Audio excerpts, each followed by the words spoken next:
सर्वोच्च अदालतको अधिकार क्षेत्र हैन, सर्वोच्च अदालतलाई के कस्ता अधिकारहरू छन् त हैन, के कस्ता क्षेत्राधिकार छन् त, के कस्ता विषयमा काम गर्न पाउँछ, त्यो नै के हो त अधिकार हो हैन।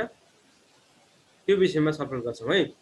सर्वोच्च अदालतको अधिकार क्षेत्रको बारेमा कुरा गर्दाखेरि त्यसमा दुईटा अधिकार क्षेत्रको बारेमा जहिले पनि कुरा आउँछ है, असाधारण अधिकार क्षेत्र र साधारण अधिकार क्षेत्र हैन। साधारण अधिकार क्षेत्र भनेको तपाईको सबैले प्रयोग गर्ने साधारण किसिमको भयो, सबै अदालतले प्रयोग गर्ने किसिमको अदालतको अधिकार भए। असाधारण भनेको अन्य अदालतले अथवा सबै अदालतले प्रयोग गर्न नसक्ने, सर्वोच्च अदालतलाई विशेष किसिमले प्राप्त अधिकारहरू नै के हुन् त हाम्रा चाहिँ असाधारण अधिकार हुन् है। दुई तीनवटा छन् असाधारण अधिकार क्षेत्रहरू। ल पहिलो अधिकार असाधारण अधिकार अन्तर्गत है, पहिलो अधिकार के रहेको छ भनेपछि संविधानले प्रदान गरेका मौलिक हकहरू है, संविधान प्रदत्त भन्छ नि, संविधानले प्रदान गरेका मौलिक हकहरू माथि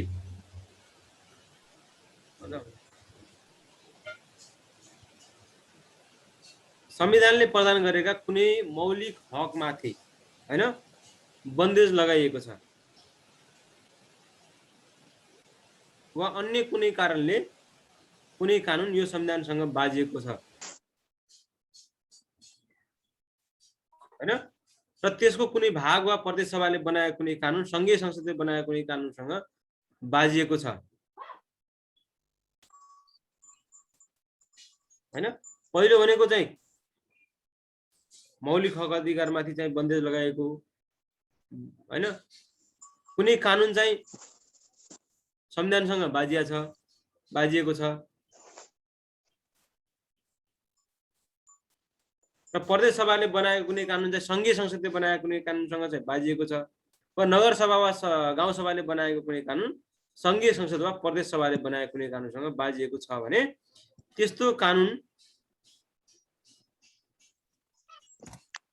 कानुन वा त्यसको कुनै भाग बदर घोषित गरी पाऊ भनी कुनै पनि नेपाली नागरिकले सर्वोच्च अदालतमा निवेदन दिन सक्नेछ र सो अनुसार कुनै कानुन बाजिएको देखिएमा सो कानुनलाई प्रारम्भदेखि नै वा निर्णय भएको मितिदेखि अमान्य वा बदर घोषित गर्ने असाधारण अधिकार सर्वोच्च अदालतलाई हुनेछ भन्छ हैन। तीन चारवटा कन्डिसन आयो हामीसँग हैन। पहिलो भनेको मौलिक हक उपर चाहिँ संविधानले प्रदान गरेका मौलिक हकमाथि बन्देज लगाउने गरी कुनै कानुनहरू निर्माण भए हैन, पहिलो कन्डिसन त्यो हो। कुनै कानुन चाहिँ संविधानसँग बाजियो, दोस्रो कन्डिसन भयो हैन। तेस्रो भनेको प्रदेश सभाले बनाएको कुनै कानुन संघले बनाएको कानुनसँग बाजियो हैन। त्यसैले अर्को छ प्रदेश सभाले बनाएको कुनै कानुन सँग स्थानीय सभाले बनाएको कानुन बाजियो हो। यी तीन चारवटा कन्डिसनमा चाहिँ कुनै कानुन बाजियो भनेपछि त्यसलाई चाहिँ बदर घोषित गरी पाऊ भनी कुनै नागरिकले निवेदन दिएमा त्यसलाई चाहिँ सुरुदेखि वा निर्णय भएको मितिदेखि बदर घोषणा गर्ने पहिलो असाधारण अधिकार हैन, कानुनको बदर गर्ने हैन। अब अर्को असाधारण अधिकार छ मौलिक हकको प्रचलनको लागि हैन, संविधानले प्रदान गरेका मौलिक हकहरूको प्रचलन गराउने वा अर्को उपचारको व्यवस्था नभएको वा अर्को उपचारको व्यवस्था भए पनि त्यस्तो उपचार अपर्याप्त वा प्रभावहीन देखिएको अन्य कुनै कानुनी हकको प्रचलनका लागि वा सार्वजनिक हक वा सरकारको कुनै विवादमा समावेश भएको कुनै संवैधानिक वा कानुनी प्रश्नको निरूपणका लागि आवश्यक र उपयुक्त आदेश जारी गर्ने, उचित उपचार प्रदान गर्ने र त्यस्तो हकको प्रचलन गराउने वा विवाद लगाउने भन्छ हैन। मौलिक हकको प्रचलनको लागि वा मौलिक हकको प्रचलनको लागि चाहिँ अर्को कानुन छ तर त्यो चाहिँ पर्याप्त छैन भनेपछि हैन, वा कानुनले प्रदान गरेका अन्य कानुनी हकहरू हैन। यहाँ कुरा आउँछ मौलिक हक र कानुनी हकमा के फरक छ भन्ने कुरा पनि आउन सक्छ हैन। मौलिक हक भनेको संविधान प्रदत्त अधिकारहरू भयो, कानुनी हक भनेको कानुनद्वारा प्रदान गरिएका हकहरू है, कुनै कानुनमा उल्लेख भएका यस्ता हकहरूको प्रचलनका लागि वा सार्वजनिक सरकारको कुनै विवादमा हैन समावेश भएको कुनै संवैधानिक विषयवस्तुमा संवैधानिक वा कानुनी प्रश्नको विषयवस्तुमा लाई निरूपण गर्नका लागि आवश्यक र उपयुक्त आदेश जारी गर्ने र उचित उपचार प्रदान गर्ने र त्यस्तो हकको प्रचलन गराउने र वा विवादको टुङ्गो लगाउने दोस्रो असाधारण अधिकार चाहिँ सर्वोच्च अदालतलाई रहेको हुन्छ। त्यसैगरी यी माथिका माथिका दुईटा विषयवस्तुमा आदेश गर्नका लागि विभिन्न 5 वटा चाहिँ रिटहरू छन्। रिट भन्ने हुन्छ विशेष किसिमका मुद्दामा रिट बनेका हैन। जस्तो बन्दी प्रत्यक्षीकरण भनेको कसैलाई गैर कानुनी रूपमा थुनामा राखेको छ भने चाहिँ हैन त्यस्तो मान्छेलाई चाहिँ थुनामा नराख्नु भनेर आदेश गर्छ भने चाहिँ त्यसलाई बन्दी प्रत्यक्षीकरण भन्ने हो। परमादेश भनेको कुनै काम गराउनका लागि सर्वोच्च अदालतले यस्तो काम गर्नु है भनेर आदेश गर्छ भने परमादेश हो। उत्प्रेषण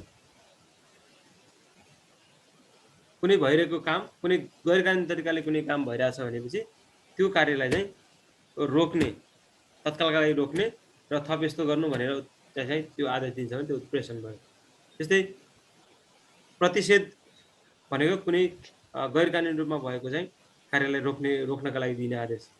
अधिकार परीक्षा भनेको सार्वजनिक पद धारण गरेको व्यक्तिले हैन आफ्नो अधिकार क्षेत्रभन्दा बाहिर रहेर आफूलाई प्राप्त अधिकार क्षेत्रभन्दा बाहिर रहेर कुनै काम गर्छ भने त्यस्तो कामलाई रोक्नका लागि दिने आदेश हैन। यस्ता किसिमका आदेशहरू चाहिँ असाधारण अधिकार अन्तर्गत सर्वोच्च अदालतले जारी गर्न सक्छ। यो हो। त्यसैगरी साधारण अधिकार क्षेत्रभित्र जाउँ हैन। साधारण अधिकार क्षेत्र भनेको मुद्दाको सुरु कारबाही र किनारा गर्ने यिनी भनेका उच्च अदालतले पनि गर्दछन्, जिल्ला अदालतले पनि गर्दछन् र कहिलेकाहीँ न्यायिक समितिले पनि गर्छन् हैन।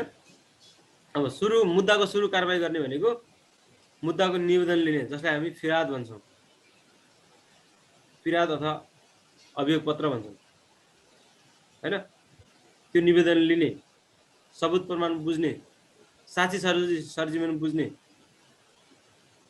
हैन, बयान बकपत्र गर्ने, यी सबैका कार्य समापन गरी त्यसको फैसला सुनाउने र फैसलाको कार्यान्वयनसम्म गर्ने त्यो भनेको मुद्दाको सुरु कारबाही र किनारा गर्ने भनेको।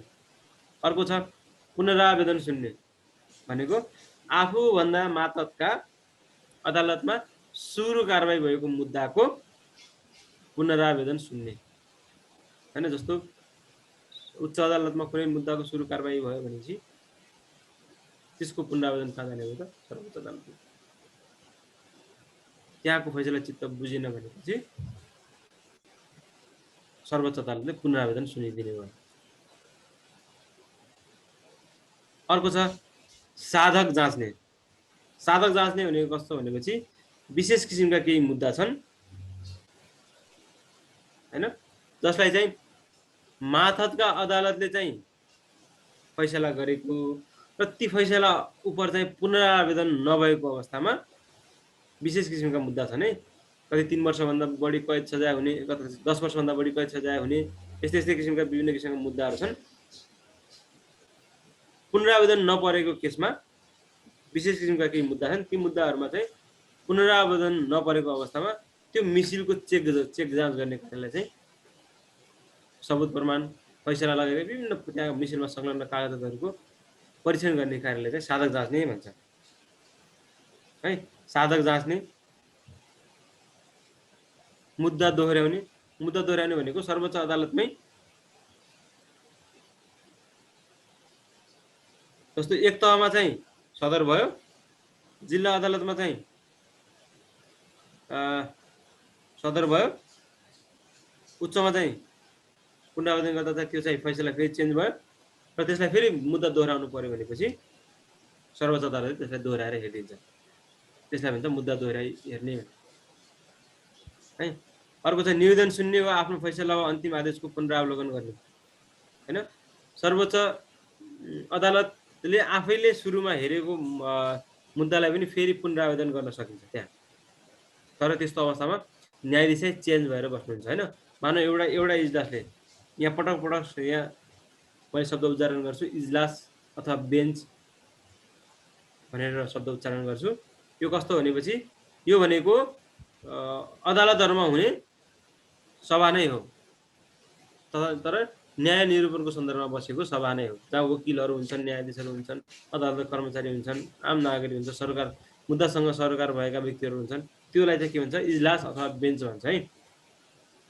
हो। सर्वोच्च अदालतकै इजलासले एउटा इजलासले गरेको फैसलाको पुनरावलोकन स्वयं सर्वोच्च अदालतले गर्न सक्छ। र त्यहाँनिर के कन्डिसन हुन्छ भनेपछि न्यायाधीश चाहिँ चेन्ज हुनुहुन्छ। उही न्यायाधीशले चाहिँ पुनरावेदन गर्न सक्दैन हैन। न्यायाधीश चाहिँ चेन्ज भएर पुनरावेदन गर्न सक्छ। ल अर्को छ उच्च अदालतले सुरु कारबाही र किनारा गरेको मुद्दाको पुनरावलोकन सुन्ने। अघि पनि कुरा आयो उच्च अदालतले सुरु कारबाही र किनारा गरेको मुद्दाहरूको पुनरावलोकन सुन्ने काम पनि गर्छ।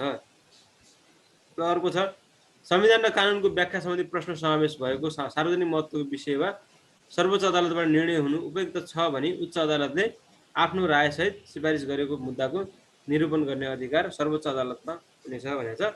अब यो बुदा यस्तो छ है, यो बुदालाई चाहिँ माथि पनि राख्न सकिन्छ। यद्यपि यसलाई चाहिँ छुट्टै धारामा उल्लेख भएको हुनाले मैले यहीँ जोड दिएको मात्रै हो। यसलाई अलग्गै लेख्न पनि सकिन्छ अथवा माथि असाधारण अधिकार क्षेत्र अन्तर्गत राख्न पनि सकिन्छ है। ल यसमा चाहिँ सर्वोच्च अदालतको अधिकार क्षेत्र भनेको यति मात्रै हो। ल अर्को छ अब संवैधानिक इजलासको गठन। संवैधानिक इजलास एउटा विशेष किसिमको इजलास हो। इजलास भनेको अघि पनि भने मैले बेन्च इजलास भनेका न्यायाधीश अथवा मुद्दासँग सम्बन्धित विषयको सभा नै हो हैन। संवैधानिक इजलास भनेको संवैधानिक विषयवस्तु संविधानसँग जोडिएका विषयवस्तुका बारेमा फैसला गर्ने इजलास भनेर बुझ्नु पर्यो, बुझ्ने भाषामा है। विशेष किसिमको इजलास हो। यो चाहिँ सर्वोच्च अदालतमा मात्रै हुन्छ। अन्य अदालतहरुमा यो संवैधानिक इजलास हुँदैन। संवैधानिक इजलासमा जीके का लागि याद गर्नुपर्ने कुरा 100 धारा 137 पनि याद गर्नु होला है। संवैधानिक इजलासको व्यवस्था धारा कतिमा छ भनेर यो विशेष किसिमको व्यवस्था छ। यसबारे सोध्न पनि सक्छ हैन। सर्वोच्च अदालतमा चाहिँ यो संवैधानिक इजलासको व्यवस्था रहेको हुन्छ, जसमा चाहिँ प्रधान न्यायाधीश र अन्य 4 जना न्यायाधीशहरूको व्यवस्था रहेको हुन्छ है। यसमा धेरै पढिराख्नु पर्दैन, यति जानिराख्नु भए हुन्छ। ल अब जाउँ हामी उच्च अदालततिर जाउँ।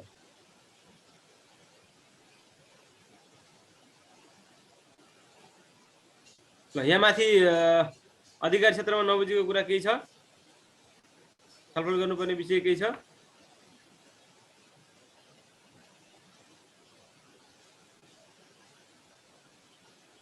केही छ भने च्याट बक्समा लेख्नुहोस्, छैन भने अगाडि बढ्छु है म।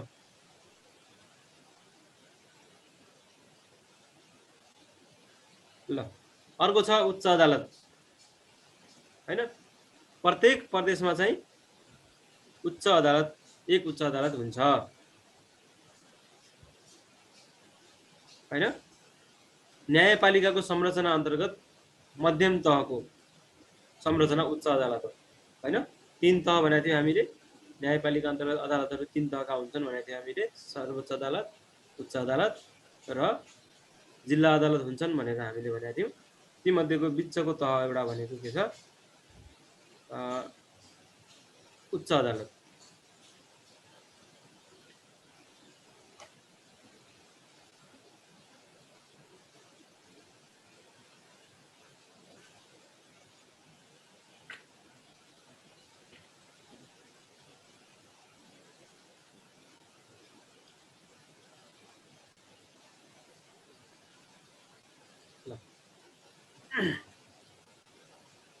हैन।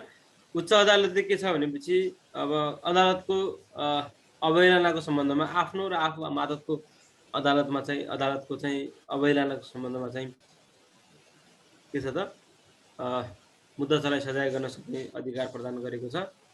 अब यहाँनिर कतिजना न्यायाधीश हुने भन्ने सन्दर्भमा चाहिँ त्यो चाहिँ सङ्घीय कानुन बमोजिम हुने हो। यो संविधानमा उल्लेख भएको छैन। सङ्घीय कानुन बमोजिम चाहिँ होइन, त्यो चाहिँ दरबन्दी सङ्घीय कानुन बमोजिम दरबन्दी कायम भए बमोजिम चाहिँ मुख्य न्यायाधीश चाहिँ एउटा हुनुहुन्छ कम्पलसरी।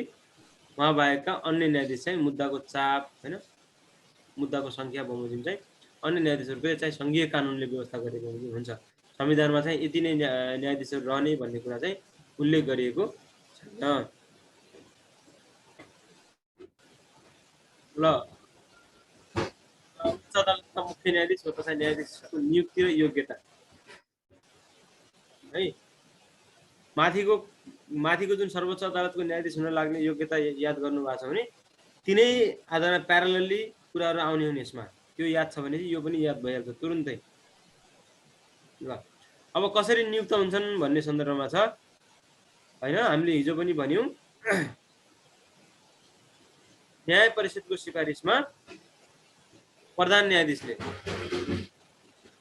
उच्च अदालतका मुख्य न्यायाधीश र न्यायाधीशको नियुक्ति गर्नुहुन्छ। न्याय परिषदको सम्बन्धमा हामी पछाडि पढ्छौँ है, पछाडि आउँछ।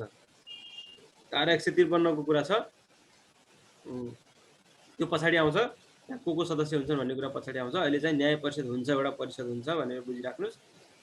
न्याय परिषदको सिफारिसमा हैन, न्याय परिषदको सिफारिसमा प्रधान न्यायाधीशले चाहिँ उच्च अदालतका मुख्य न्यायाधीश र अन्य न्यायाधीशहरूको नियुक्ति गर्नुहुन्छ है। अब योग्यता के चाहिन्छ भन्ने कुरा जाउँ है, हिजोकै कुरा हुन् भन्नु चाहिँ कानुनमा स्नातक उपाधि गरी भन्ने कुरा चाहिँ कमन भइहाल्यो।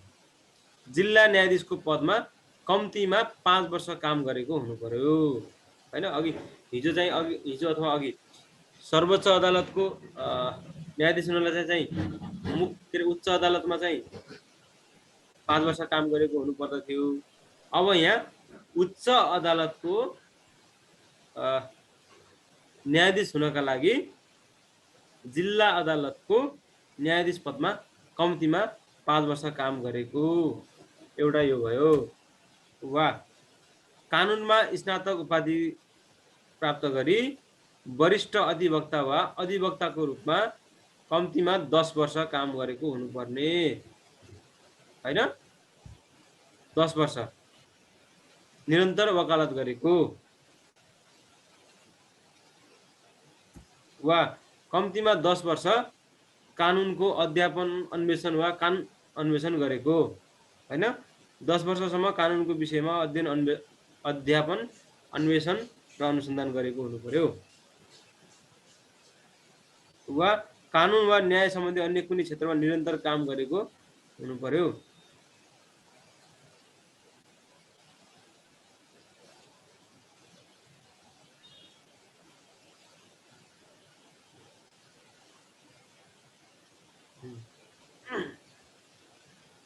वा कानुन वा न्यायको क्षेत्रमा निरन्तर काम गरेको हुनु पर्यो हैन। अब छ अर्को छ लास्ट चौथो नम्बरको छ न्याय सेवाको कम्तीमा राजपत्राङ्कित प्रथम श्रेणीको पदमा कम्तीमा 5 वर्ष काम गरेको नेपाली नागरिक उच्च अदालतको मुख्य न्यायाधीश तथा न्यायाधीशको पदमा नियुक्त हुन योग्य हुनेछ भन्छ हैन। राजपत्राङ्कित प्रथम श्रेणीमा भनेको सहसचिव न्याय सेवातिरको सहसचिव वा सोभन्दा माथि। राजपत्राङ्कित प्रथम भनेको चाहिँ सहसचिव, राजपत्राङ्कित द्वितीय भनेको उपसचिव र राजपत्राङ्कित तृतीय भनेको शाखा अधिकृत तहको हुन्छ है। ल यति भए योग्यता है। अब जाउँ यसको अधिकार क्षेत्र। यसको अधिकार क्षेत्रको बारेमा कुरा गरौँ है। ल यसको अधिकार क्षेत्र पनि लगभग उसको चाहिँ सिमिलर छ सर्वोच्च अदालतको जस्तै। यसलाई पनि विभिन्न किसिमका 5 वटा रिट हाल्न सक्ने अधिकार छ है। यस संविधानद्वारा प्रदत्त मौलिक हकको प्रचलनका लागि वा अर्को उपचारको व्यवस्था नभएको वा अर्को उपचारको व्यवस्था भए पनि सो उपचार अपर्याप्त वा प्रभावहीन देखिएको अन्य कुनै कानुनी हकको प्रदर्शनका लागि वा सार्वजनिक हक वा सरकारको कुनै विवादमा समावेश भएको कुनै कानुनी प्रश्नको निरूपणका लागि आवश्यक र उपयुक्त आदेश जारी गर्ने अधिकार रहेको छ भन्छ हैन। यहाँनिर मैले लेख्न छुटाएको छु यसलाई चाहिँ हो यहाँ छ ल बन्दी प्रत्यक्षीकरण परमादेश उत्प्रेषण प्रतिषेध अधिकार परीक्षा लगायत जुनसुकै उपयुक्त आदेश जारी गर्ने पहिलो अधिकार भनेको यो भयो। अनि अर्को छ उच्च अदालतलाई सङ्घीय कानुन बमोजिम मुद्दाको सुरु मुद्दा पनि हेर्न सक्ने सुरुमा चाहिँ त्यहाँ उच्च अदालतमा गएर चाहिँ मुद्दा दायर गर्न पनि सकिन्छ जिल्ला अदालतबाटै पुग्नुपर्छ भन्ने छैन। अर्को छ मातहत अदालतमा सुरु फैसला भएको मुद्दाको पुनरावेदन सुन्ने हैन। मातहत अदालत भनेको जिल्ला अदालतहरू। अर्को छ साधक जाँच्ने अघि पनि मैले भनिसकेँ साधक जाँच्ने भनेको हैन मातहत अदालतमा फैसला भएका विशेष किसिमका मुद्दाहरू खास गरी फौजदारी मुद्दाहरू जसको चाहिँ पुनरावेदन भएका छैनन् तिनको चाहिँ मिसिल चेक गर्ने अधिकार यसलाई हुन्छ उच्च अदालतले। यसको अधिकार क्षेत्र यति हो। अब यो मुख्य न्यायाधीश वा न्यायाधीशको पद रिक्त हुने अवस्थाको बारेमा कुरा गरौँ हैन। बाँकी ब्यौरा उयो यसको बुदामा जाउँ सिधै हैन। निजले प्रधान न्यायाधीश समक्ष लिखित राजीनामा दिएमा हैन प्रधान न्यायाधीश समक्ष चाहिँ लिखित रूपमा म चाहिँ यो पदमा चाहिँ बस्न इच्छुक छैन मेरो राजीनामा स्वीकृतोस् भनेर राजीनामा दिएमा चाहिँ निजको पद खाली हुने भयो। दोस्रो छ उमेरको हद छ 63 वर्ष पुरा भएमा। अर्को छ निजको कार्यक्षमताको अभाव खराब आचरण इमानदारीपूर्वक आफ्नो कर्तव्यको पालना नगरेको र बदनियतपूर्वक काम कारबाही गरेको वा निजले पालन गर्नुपर्ने आचार संहिताको गम्भीर उल्लङ्घन गरेको आधारमा न्याय परिषदको सिफारिसमा प्रधान न्यायाधीशले पदमुक्त गरेमा हैन। माथिका कन्डिसनहरू भए हैन आफ्नो आचरणको पालना नगरेमा हैन इमानदारीपूर्वक काम नगरेमा खराब आचरण प्रस्तुत गरेमा कार्यक्षमताको अभाव भएमा हैन बदनियतपूर्वक भनेको गलत नियत राखेर चाहिँ काम कारबाही गरेमा हैन के अरे न्याय परिषदले सिफारिस गर्यो भने यो व्यक्ति चाहिँ काम गर्न चाहिँ उपयुक्त छैन यसलाई चाहिँ पदमुक्त गरियोस् भनेर न्याय परिषदले सिफारिस गरिदियो भने प्रधान न्यायाधीशले के भन्छ यसलाई पदमुक्त गरिदिन सक्नुहुन्छ। अर्को छ निज शारीरिक वा मानसिक अस्वस्थताका कारणले सेवामा रही कार्य सम्पादन गर्न असमर्थ रहेको भनी न्याय परिषदले सिफारिस गरेमा गरी प्रधान न्यायाधीशले पदमुक्त गरेमा।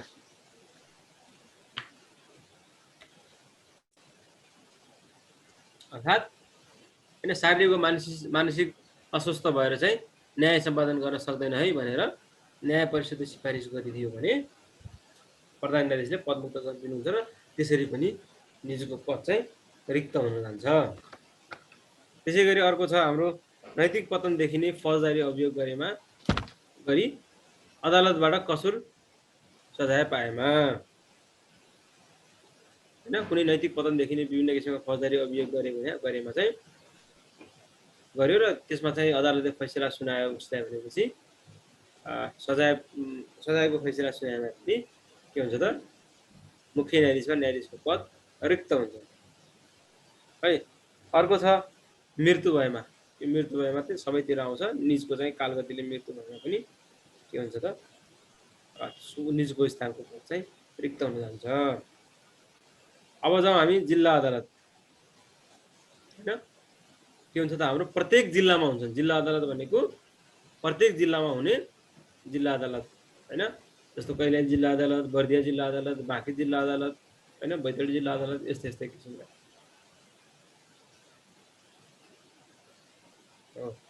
अनि अर्को बुदाय के छ भनेपछि प्रदेश कानुन बमोजिम स्थापित स्थानीय स्तरका न्यायिक निकाय भनेको न्यायिक समितिलाई भनेको है हैन। जिल्ला अदालतको मातहतमा रहनेछन्। जिल्ला अदालतले आफ्नो मातहतका न्यायिक निकायहरूको निर्देशन एवं सुपरीक्षण गर्न र आवश्यक निर्देशन दिन सक्ने छ भन्छ। यो अरु के छैन। अब छ नियुक्ति योग्यता तथा यो पारिश्रमिक विषय हेर्नु नहेरे पनि हुन्छ। नियुक्ति र योग्यताको विषय कुरा गरौँ है। जिल्ला अदालतका न्यायाधीशको नियुक्ति न्याय परिषदको सिफारिसमा प्रधान न्यायाधीशबाट हुन्छ। यसमा पनि के भयो त, न्याय परिषदले सिफारिस गर्न पर्यो हैन। प्रधान न्यायाधीश बाहेक अरू जम्मै न्यायाधीशहरूलाई न्याय परिषदले सिफारिस गर्ने रहेछ हैन। अर्को छ जिल्ला अदालतमा रिक्त न्यायाधीशको पद द्याय बमोजिम पदपूर्ति हुन्छ। यानी योग्यता कुरा छुट्यो कि जस्तो लाग्यो मेरो विषयमा है, अथवा यही आउँछ ठिकै छ। कसरी पदपूर्ति हुन्छ भन्ने कुरा योग्यता हुँदैन या पदपूर्ति सम्बन्धी भनेर लेख्नु होला, ठिक छ। पहिलो छ यसलाई चाहिँ 20-40-40 जिल्ला न्यायाधीश जुन पद छ नि त्यसलाई चाहिँ योग्यताको कुरा पनि यसैमा जोडिन्छ है, पदपूर्तिसँगै जोडिन्छ है यो, त्यही भएर यहाँ यो लेखेको हो। जिल्ला न्यायाधीश पद छ नि त्यसलाई चाहिँ 3 खण्डमा हेर्नु छ, 20%, 40% र 40%। विभिन्न 3वटा माध्यमबाट यो पदपूर्ति हुन्छ, अथवा 3वटा योग्यता पुगेका मान्छे चाहिँ यसमा चाहिँ आउन सक्छन् भन्ने अर्थ है।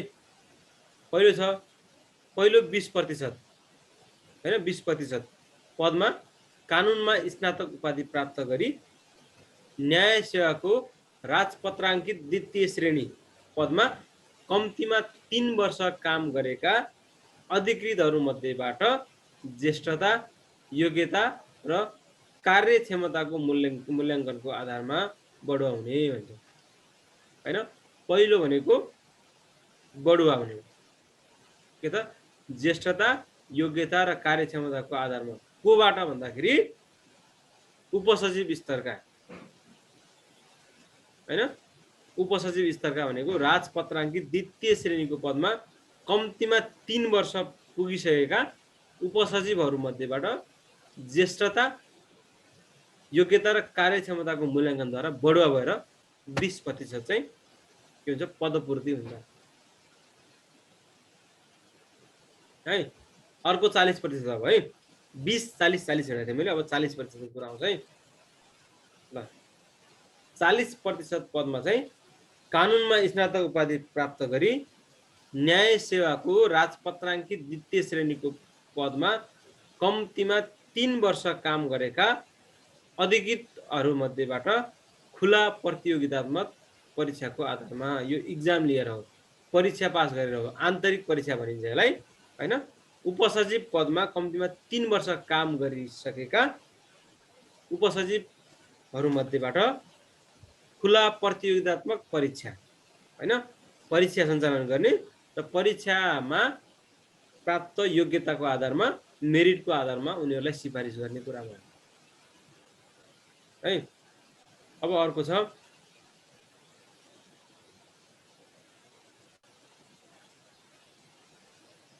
अर्को 40% छ रिक्त पद मध्ये बाँकी 40% पदमा कानुनमा स्नातक उपाधि प्राप्त गरी अधिवक्ताको रूपमा निरन्तर कम्तीमा 8 वर्ष वकालत गरेका हैन।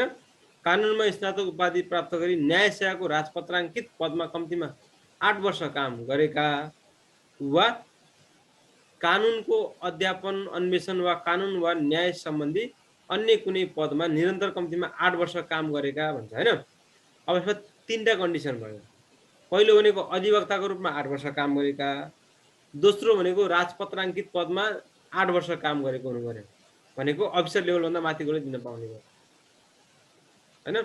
8 वर्ष काम अफिसर भइसकेपछि, शाखा अधिकृत भइसकेपछि, न्याय सेवाको शाखा अधिकृत भइसकेपछि 8 वर्ष काम गरिसकेको हुनु पर्यो। वा अर्को छ न्याय वा कानुनको क्षेत्रमा निरन्तर रूपमा कम्तीमा 8 वर्ष काम गरेको हुनु पर्यो। हो तिनी मध्येबाट चाहिँ खुल्ला परीक्षा बनाएर जिल्ला न्यायाधीशको चाहिँ पदपूर्ति गरिन्छ।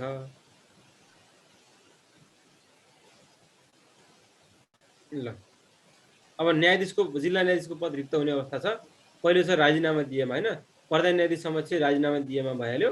उमेरको हद 63 वर्ष हैन, सर्वोच्चको 65, उच्चको 63, जिल्लाको पनि 63 हैन।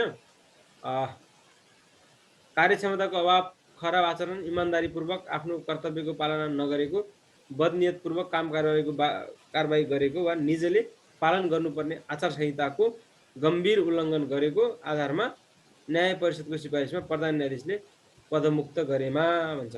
यो चाहिँ उसको चाहिँ आचरण राम्रो भएन, इमान्दारीपूर्वक काम गरेन भनेपछि चाहिँ न्याय परिषदले सिफारिस गरिदिन्छ र प्रधान न्यायाधीशले पदमुक्त गरेपछि निजको पद रिक्त हुन्छ। अर्को छ शारीरिक वा मानसिक अस्वस्थताको कारण सेवामा रही कार्य सम्पादन गर्न असमर्थ रहेको भनी न्याय परिषदको सिफारिसमा प्रधान न्यायाधीशले। उच्च अदालतको यसको सेम छ है।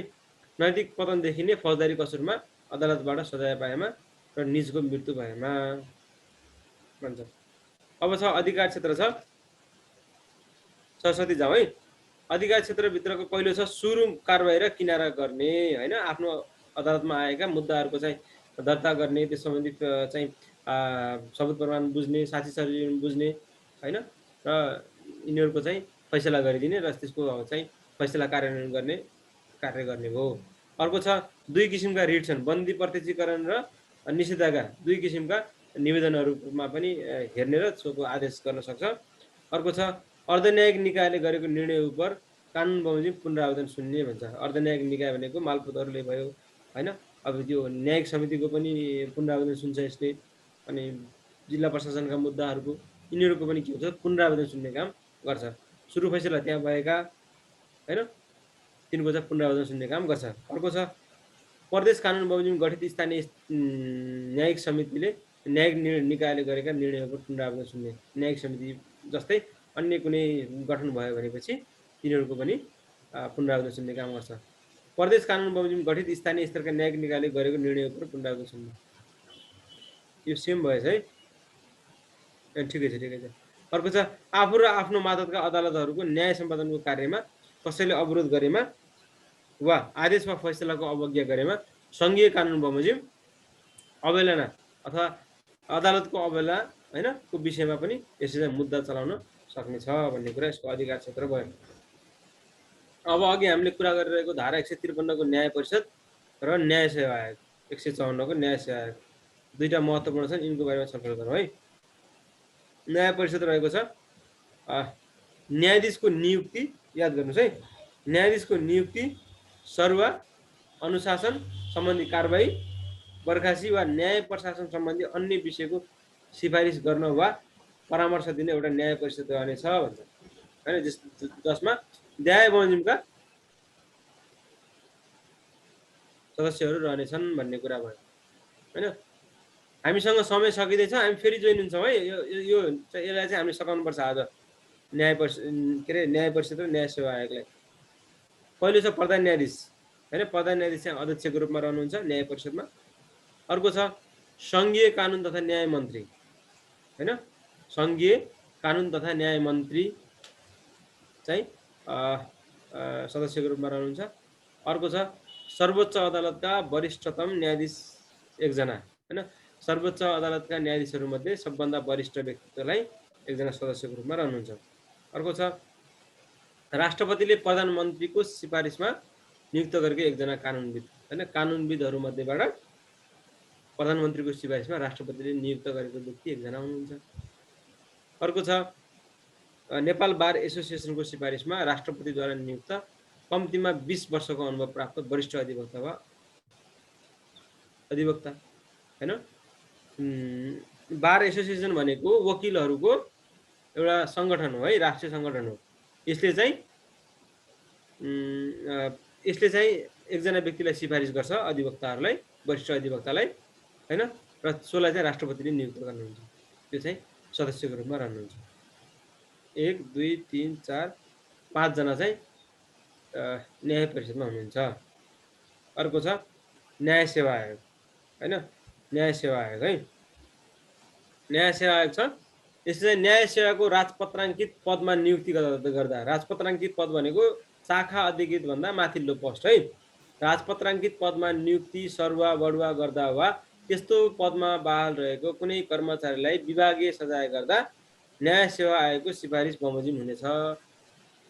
अरू केही पनि होइन, यो लोकसेवा आयोगकै जस्तै काम गर्ने हो है। राजपत्राङ्कित भन्दा माथिल्लो पदको लागि यसले परीक्षा सञ्चालन गर्ने होइन, अब भनौँ न खुल्ला परीक्षाहरू सञ्चालन गर्ने।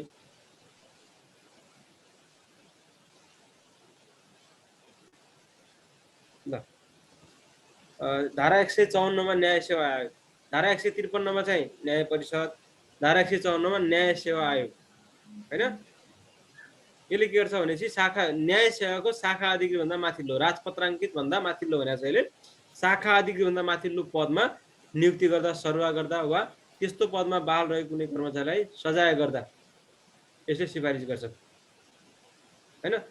अब न्याय सेवा आयोगमा को हुन्छन् त है, प्रधान न्यायाधीश अध्यक्ष, सङ्घीय कानुन तथा न्याय मन्त्री सदस्य, सर्वोच्च अदालतको वरिष्ठतम न्यायाधीश सदस्य, लोकसेवा आयोगको अध्यक्ष सदस्य र महान्यायाधिवक्ता सदस्यको रूपमा रहनुहुन्छ। दिएका 5 जना व्यक्ति चाहिँ न्याय सेवा आयोगमा रहनुहुन्छ भन्ने कुरा। ल यसमा चाहिँ अब नबुझेको कुरा चाहिँ केही छ जस्तो छ भने चाहिँ हामी अर्को सेसन यसलाई चाहिँ इन्ड गरेर फेरि अर्को सेसनमा हामी जोडिन्छौँ है। यसलाई इन्ड गर्छौँ, थोरै छलफल गर्छौँ अनि प्रश्न लिएर अनि हामी बिदा हुन्छौँ। अब थोरै छ।